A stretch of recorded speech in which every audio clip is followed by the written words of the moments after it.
Hey guys, this is your assignment that I had given to you. It's supply shifts and demand shifts and then how it impacts prices.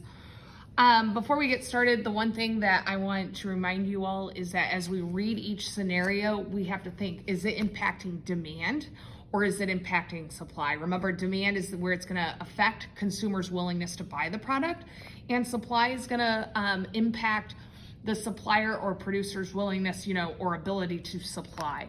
So remember, in previous lessons, we talked about tires and tigers, tastes, income, related goods, expectations, size of population. And then on the supply side, it was technology, inputs, government, taxes, expectations and events. Sorry, I forgot that part. Government regulation, and then sellers. So just keep in mind that this is always going to kind of dictate whether we shift the demand curve or supply curve to the left or to the right. Now, before we get started, just remember that anytime it goes to the left, it is a decrease, and anything to the right is an increase. Okay, so let's just look through these, and then we will draw the graphs. You have to draw a supply and demand graph. When a cold snap hits Florida, the price of orange juice rises in supermarkets throughout the country. Well, why would that be? So let's draw that.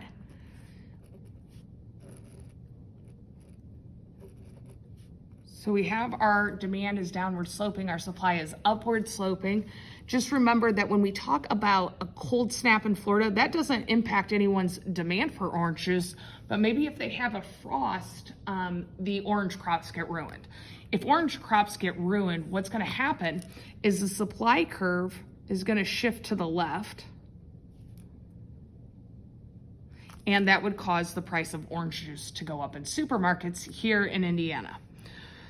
All right, when the weather turns warm in New England every summer, the prices of hotel rooms and Caribbean resorts falls dramatically. So let's draw this.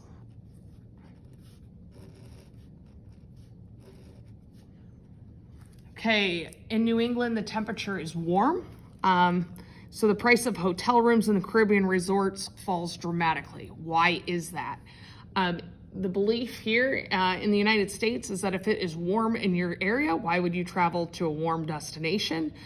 So people travel to warmer destinations like the Caribbean resort actually in the wintertime.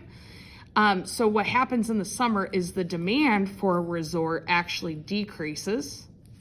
That would be consumer tastes. And you can see here then that it causes the price to drop. When a war breaks out in the Middle East, the price of gasoline rises. The Middle East is a huge supplier of oil. So if there is a war, how is that going to impact our supply? It would shift to the left. And remember here, the situation, this would be an event, okay? A war would be classified as that. Okay, it says here, considering the market for minivans for each of the events listed here, draw supply and demand diagrams to show what will happen to the equilibrium price. Now we're looking at the market for minivans, so we will have to decide is it demand or supply.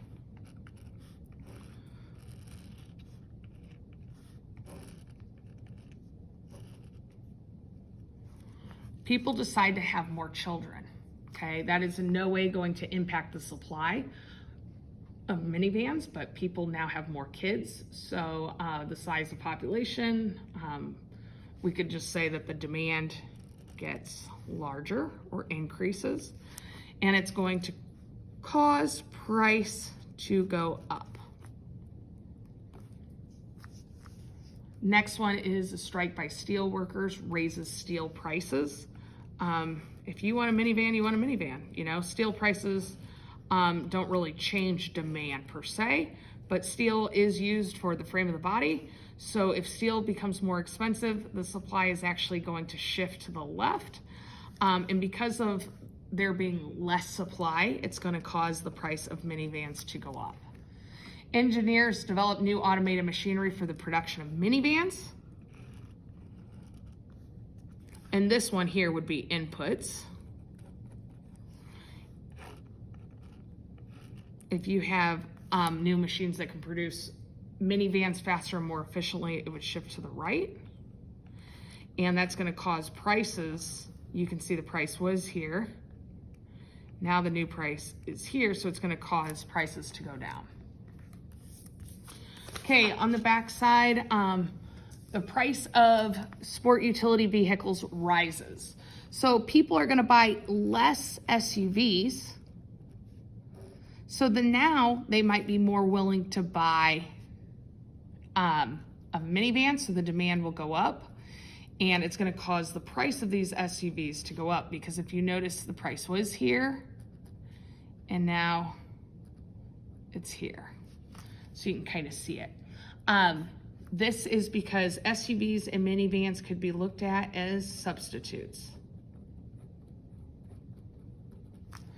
A stock market crash lowers people's wealth. If I was doing this one, I would say that is consumer income. So that is going to drop demand. People aren't going to buy new cars.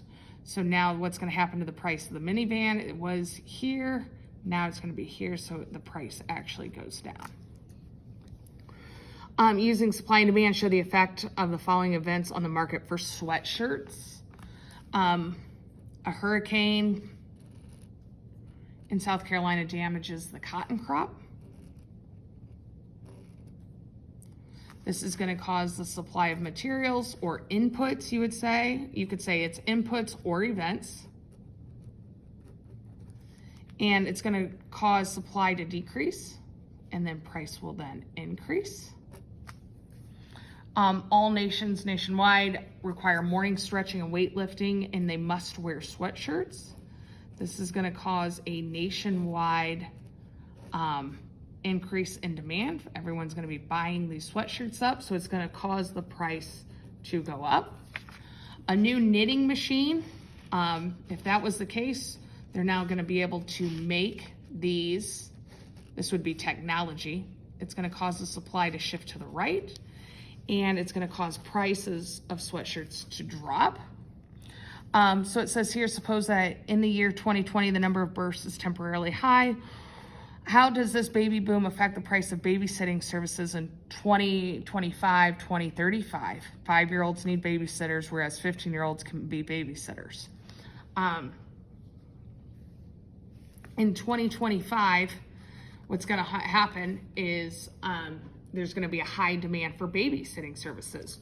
But as these kids get old enough to babysit in age 2035, they will now be able to babysit, so the supply of babysitters in 2035 will go up. If you have any questions, make sure you reach out to me. Thanks and have a good day.